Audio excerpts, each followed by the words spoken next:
Nós estamos pregando uma série, Coisas Inimagináveis. Abra lá Efésios capítulo 3. Nós vamos começar com esse texto, capítulo 3, versos 20 e 21. Ora, aquele que é poderoso para fazer infinitamente mais do que tudo quanto pedimos ou pensamos, conforme o seu poder que opera em nós, a Ele seja a glória, na igreja e em Cristo Jesus por todas as gerações, para todos sempre. Na mensagem de hoje, de manhã, eu falei sobre aquele que é poderoso para fazer infinitamente mais, além daquilo que pedimos. Então falei muito sobre a importância de pedir e falei de 7 segredos maravilhosos de como chegar na presença de Deus e pedir e receber aquilo que Ele tem para nos dar. Mas esse texto, ele continua dizendo que Ele é poderoso para fazer infinitamente mais, além daquilo que pedimos ou pensamos.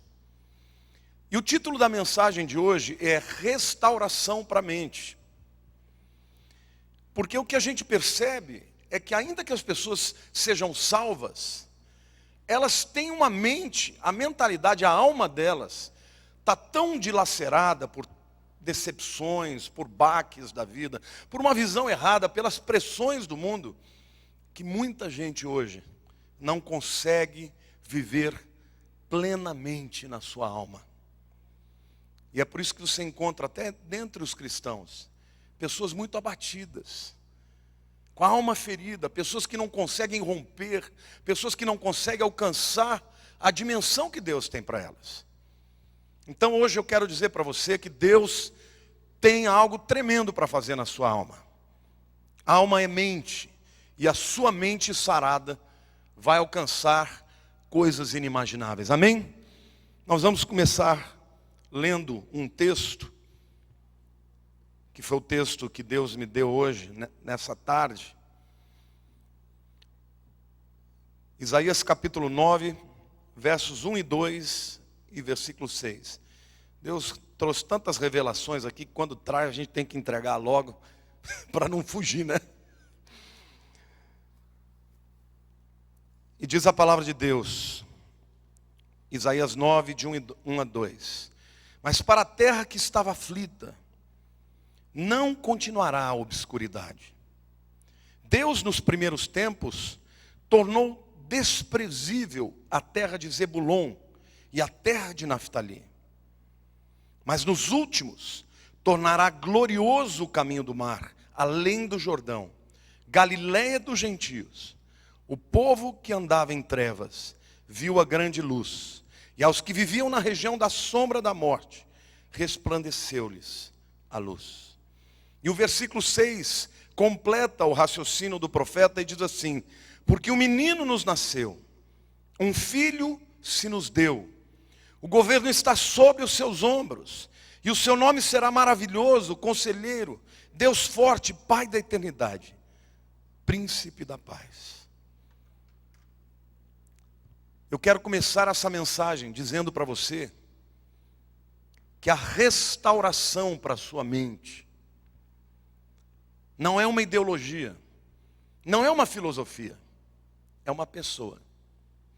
Diga para a pessoa do teu lado: quem vai curar a sua mente de pessimismo, de mágoa, de ressentimento, de autoimagem negativa, é uma pessoa. E essa pessoa é Jesus, amém? E o versículo 6 diz: porque um menino nos nasceu. Veja quem é essa pessoa. O profeta descreve a Jesus de 2 maneiras diferentes. Ele diz: um menino nos nasceu, um filho se nos deu. O menino é o filho de Maria. Ele é ser humano, ele se tornou homem de verdade. Mas o filho não nasceu, o filho se nos deu. Geralmente a gente fala: meu filho nasceu, não é? Mas o Filho de Deus não nasceu, ele nos foi dado. O menino nasceu, porque isso fala da humanidade de Jesus. Mas o Filho se nos deu, porque ainda que ele fosse o menino de Maria, ele era o Filho de Deus. E o Filho de Deus é eterno.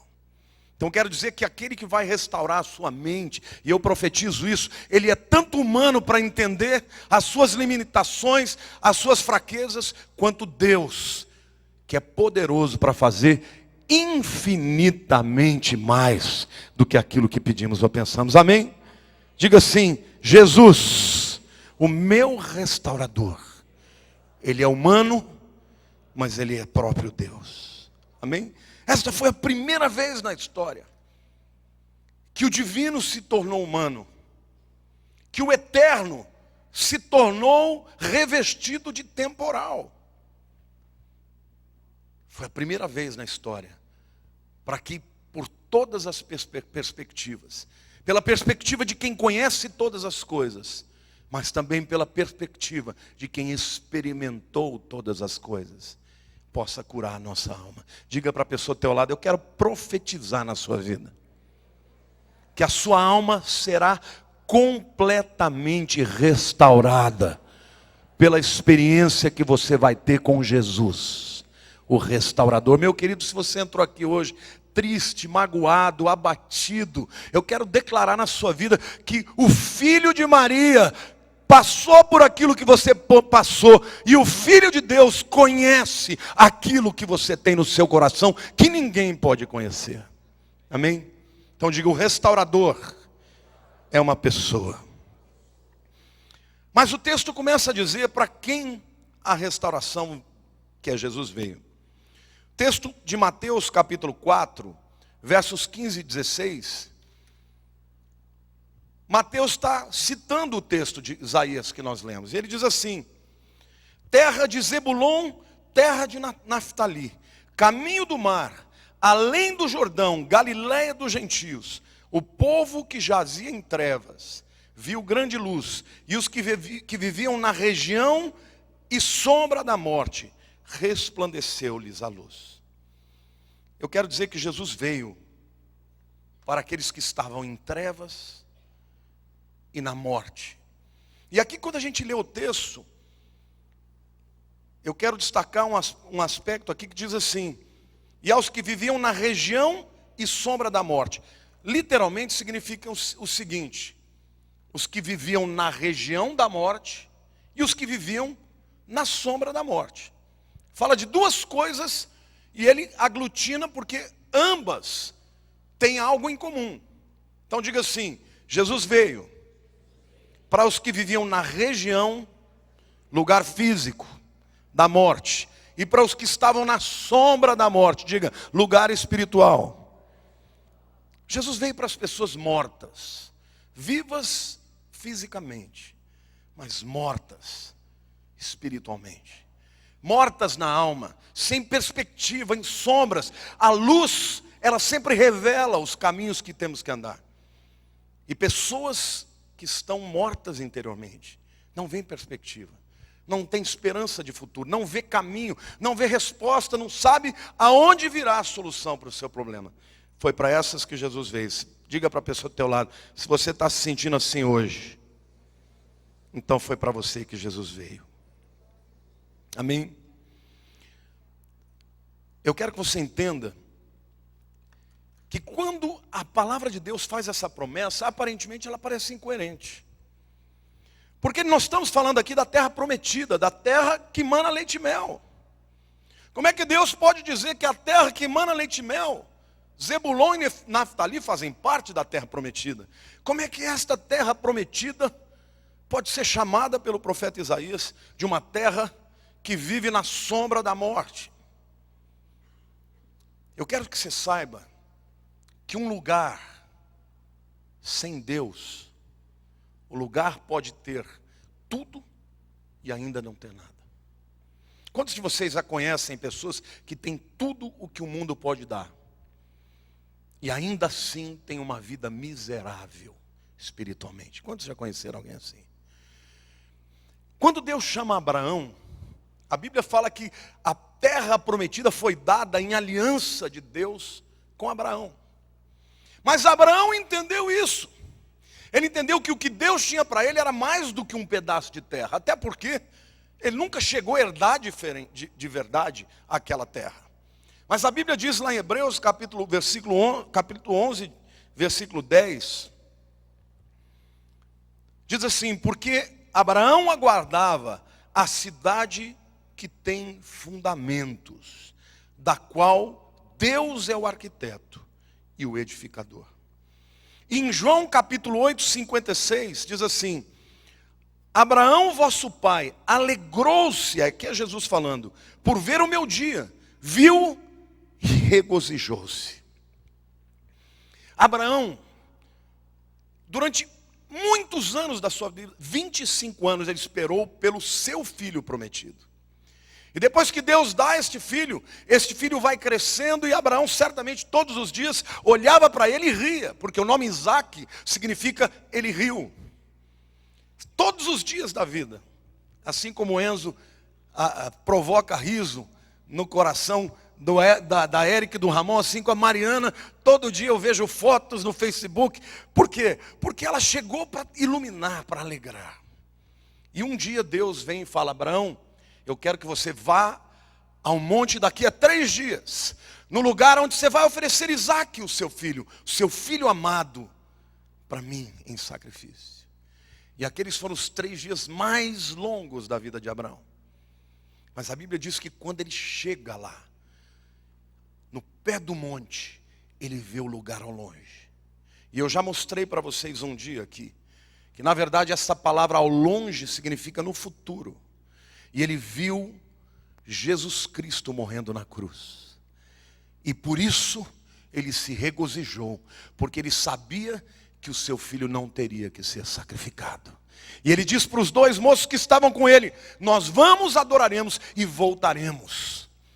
Abraão teve uma visão, é isso que Jesus está dizendo. Abraão viu a mim e se regozijou. O fundamento da cidade que Abraão esperava era Jesus. Abraão, que entendeu que Deus estava dando para ele mais do que uma possessão e uma terra, estava dando um descendente que governaria sobre o mundo inteiro. Eu quero dizer para você hoje, querido, que talvez você esteja acreditando que a tua alegria, a tua satisfação esteja numa conquista. Talvez essa conquista seja uma porta aberta de emprego. Talvez essa conquista você imagine que seja uma pessoa que você ame. Talvez você esteja lutando dentro de um relacionamento quebrado. Mas eu quero te dizer que tudo isto, sem o fundamento que é Jesus Cristo, vai trazer alegria. Vai trazer tristeza e não alegria. Mas se você tiver Jesus como fundamento da sua vida, então você vai se regozijar, porque você saberá que Ele sempre te dará vitória. Amém ou não? Então diga assim: a promessa de Deus é que o restaurador viria num lugar onde a promessa havia sido feita, mas antes de Jesus, esse lugar era um lugar de trevas. E o que Deus me mandou te dizer, que ainda que o mundo faça você acreditar que você vai ser feliz quando você conquistar as coisas pelas quais você está lutando, você nunca terá plenitude na sua alma, a menos que Jesus entre na sua vida e faça diferença no teu coração. Amém? Abraão viu a Cristo, e ele se tornou fundamento da sua conquista. A terceira pergunta que eu quero fazer é: qual era a condição daqueles a quem ele veio restaurar? O texto fala de região de morte, de sombra da morte. Mas o que isso significa? E no texto, tanto de Isaías quanto de Mateus, há um segredo, uma revelação. Hoje eu estava lendo o texto e Deus falou comigo: veja o que significa estas palavras. E quando eu fui ver, eu me arrepiei. Zebulon e Naftali, 2 terras que se referem ao lugar aonde Jesus viria. Zebulon significa exaltado. Veja aqui, diga: Zebulon exaltado. Diga, Naftali, minha luta. Sabe aonde Jesus veio, querido? Entre a exaltação e a depressão. Zebulon, sem Jesus, fala de arrogância, fala de autossuficiência. Não é assim que é o mundo. Quantas pessoas você conhece que estão vivendo a plenitude, um estado de exaltação, plenitude financeira? Muitas vezes são pessoas vencedoras nas suas profissões, mas têm uma vida árida sem Deus. Por outro lado, você tem aqueles que são representados por Naftali, que estão vivendo um momento de depressão, de luta, onde nada dá certo. São pessoas que acreditam que tem que correr atrás de antidepressivos para poder encontrar força para sobreviver. Quantos de vocês conhecem pessoas assim? Zebulon e Naftali representam as pessoas para quem Jesus veio.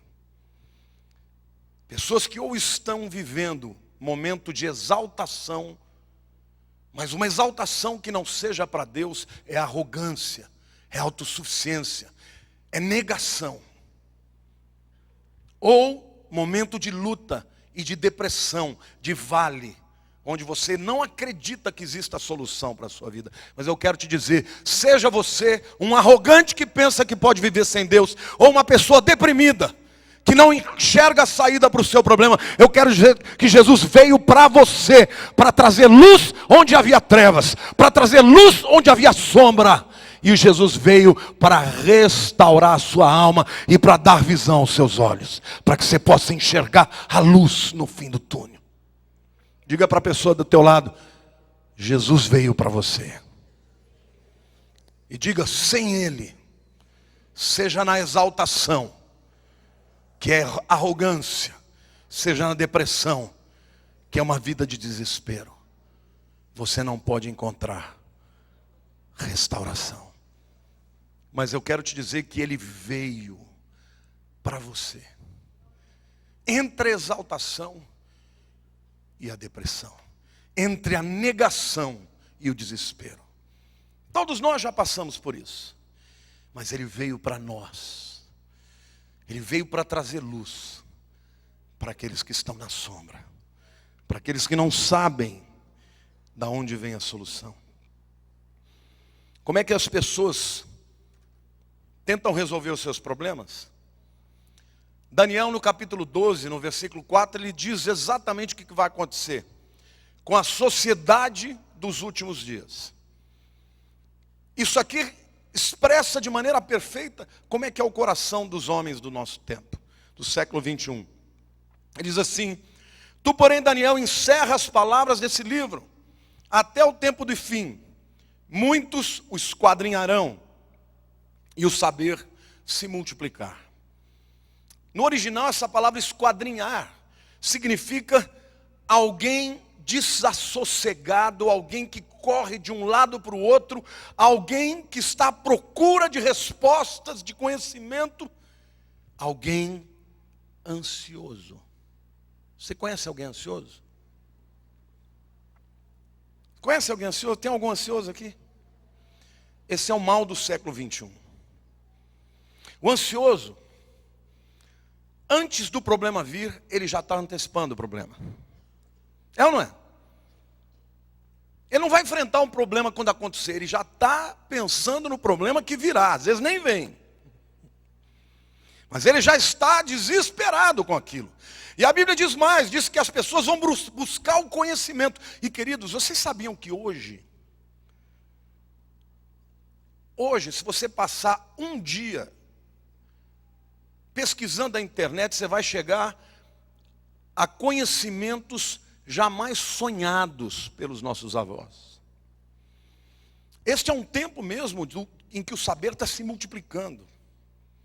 Este é um tempo em que os paradigmas humanos estão sendo quebrados a cada dia. Agora deixa eu te dizer uma coisa, o conhecimento do homem, ele é mutável. O homem chegou certa vez a uma partícula tão pequena, tão minúscula, que ele chamou de átomo. Átomo é aquilo que não se divide.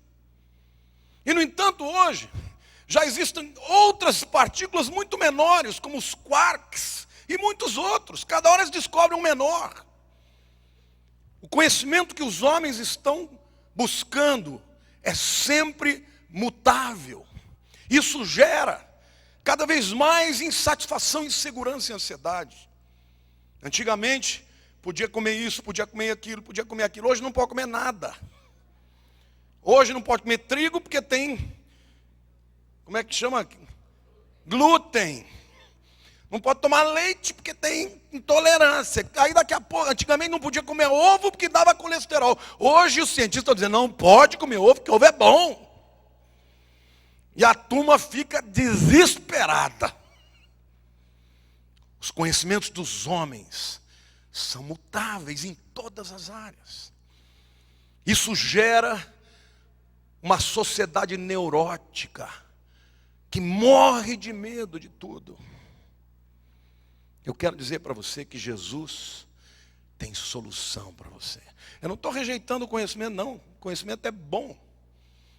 Mas conhecimento sem Jesus não traz a paz que você precisa. Jesus tem paz para a tua alma. Ele é o restaurador da sua alma. Amém? Você não precisa ficar na negação, que representa Zebulon, eu sou tal, eu sei de tudo, eu não preciso de nada. Porque um dia você vai ver a insuficiência dessa posição. Mas você também não tem que ficar no vale, em Naftali, vivendo uma luta em glória, achando que nunca terá vitória das suas lutas. Eu quero te dizer que o lugar que Deus tem para você está além do Jordão. E ele diz que ele veio para a terra da Galileia, além do Jordão. Você sabe o que significa além do Jordão? Diga para a pessoa ao teu lado, diga, o que significa o além do Jordão? O além do Jordão é o lugar da sua conquista. O além do Jordão é o lugar da sua paz e do seu descanso. A terra prometida por Deus é o lugar em que ele diz, é o lugar do descanso. É o lugar em que a lei, Moisés nunca pôde cruzar o Jordão. Mas Josué, que representa Jesus, ele atravessou o Jordão e conduziu as pessoas à terra prometida. E o Senhor me mandou te dizer hoje que você vai cruzar o Jordão sim, que vai passar o tempo de luta sim, porque o Senhor Jesus veio para cruzar o Jordão na tua vida e te levar ao tempo de descanso. Pode estar vivendo a luta hoje, mas Ele está ao seu lado e Ele vai te levar a cruzar o Jordão até o lugar do seu descanso. Amém? E o texto ainda diz, Galileia dos gentios. Por que será que o Messias prometido não veio para Jerusalém?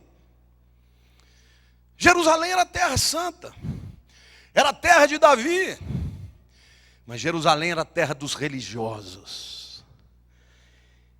E religioso é o pior tipo de gente que tem. Preconceituoso, arrogante, gente que se pensa melhor do que os outros, gente que nunca é capaz de entender a miséria do ser humano. Estes eram os que estavam em Jerusalém. Jesus não perdeu o seu tempo vindo para Jerusalém, ele veio para os gentios, porque os gentios, ainda que estivessem nas trevas, estavam abertos para receber a luz. Foi na Galileia dos gentios que Jesus fez os seus milagres. E você sabe que aonde que ele veio? Para um lugar chamado Cafarnaum. Cafar é vila e Naum é consolo. Por quê? O profeta Naum já tinha visto e profetizado que um dia aquela terra teria o Consolador.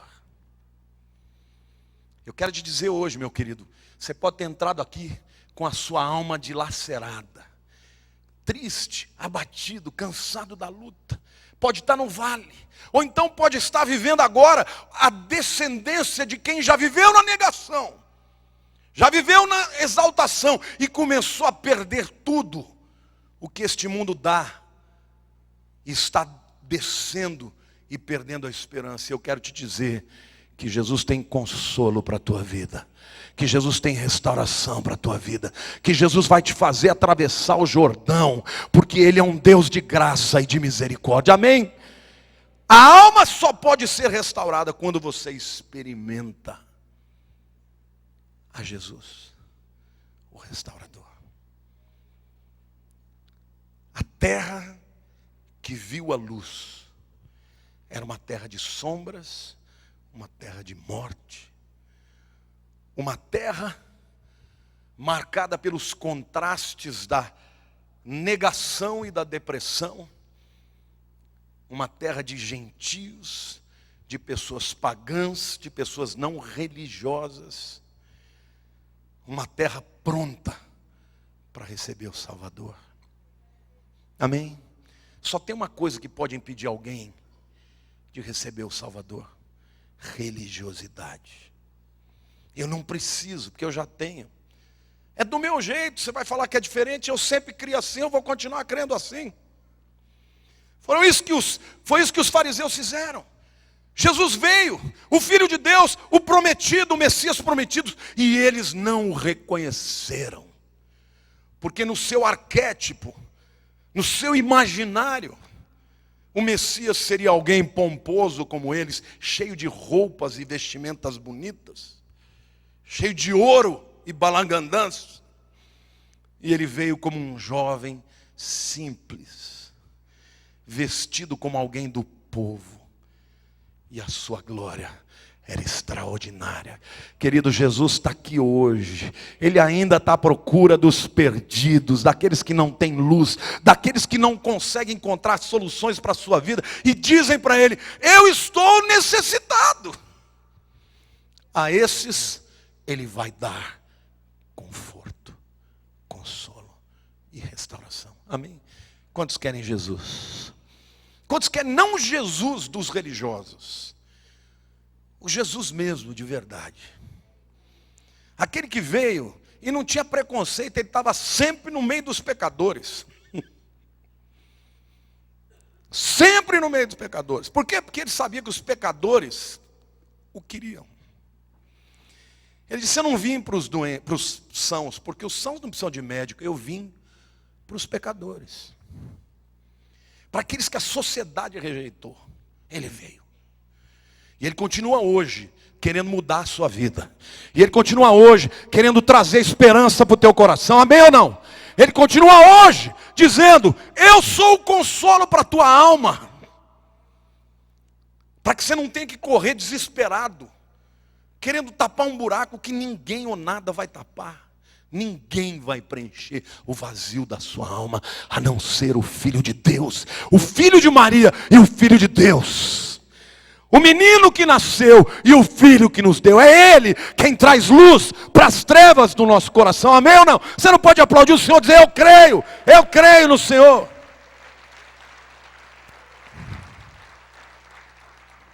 Sociedade que vivemos é a sociedade em que hoje os nossos adolescentes estão mais ansiosos do que nunca. Cada vez mais os psiquiatras têm que dar nome diferente para descrever as desordens, os distúrbios psicológicos que já estão acontecendo com os nossos adolescentes. Os meninos estão em tempo de jogar videogame, de jogar bola, de namorar, e estão com gastrite nervosa. É uma sociedade em trevas, ainda que viva num tempo de conhecimento e de multiplicação do saber. Mas eu quero dizer, querido, que você que já cruzou o Jordão, que você que já deu a vida para Jesus, você não precisa viver essa vida miserável. Porque você sabe que não existe plenitude nem na arrogância, nem na negação da necessidade de Jesus, e tampouco na depressão.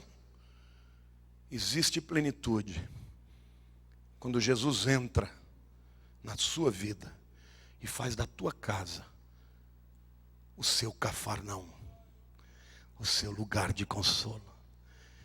O teu Cafarnaum não é um lugar, nem uma terra de conquista. É a presença de Jesus na sua vida. Amém? Deixa eu te falar uma coisa. Quantos aqui já aceitaram Jesus? Querido, não esquenta moringa. Vai dar certo. Ele veio para trazer luz para a tua sombra.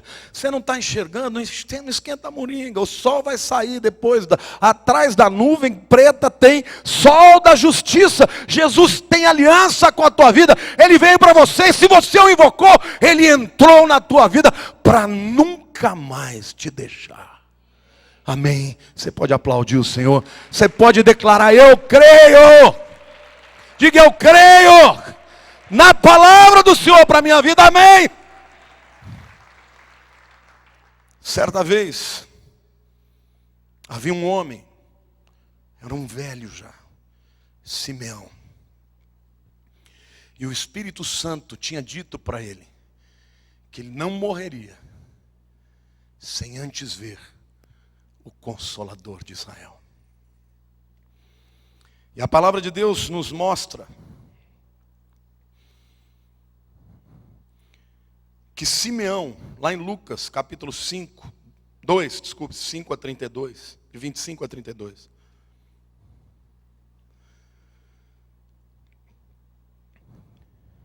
Havia um homem em Jerusalém chamado Simeão. Homem este justo e piedoso, que esperava a consolação de Israel. E o Espírito Santo estava sobre ele. E revelava-lhe o Espírito Santo que não passaria pela morte antes de ver o Cristo do Senhor. Movido pelo Espírito Santo, foi ao templo. E quando os pais trouxeram o menino Jesus para fazerem com ele o que a lei lhe ordenava, fazer hoje que nós fizemos, apresentar aqui a Mariana. Jesus também foi apresentado ao Senhor.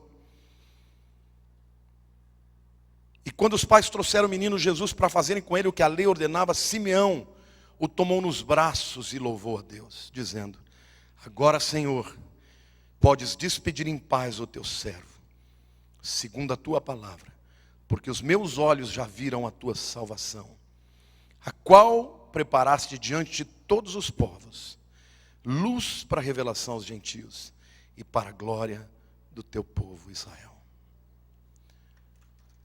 Se Simeão exaltou no Senhor ao ver um menino, menorzinho ainda do que a Mariana. Mariana já está com 40 dias. Simeão tomou Jesus no braço e se apropriou dele. E disse: Deus, agora eu posso morrer. Meus olhos já viram a salvação do teu povo Israel e luz dos gentios. Que dirá nós, que já vimos muito mais do que isso. Não só vimos o menino, mas vimos o homem perfeito que foi à cruz. E lá na cruz clamou: está consumado. E ele me manda te dizer hoje, meu querido, está consumado.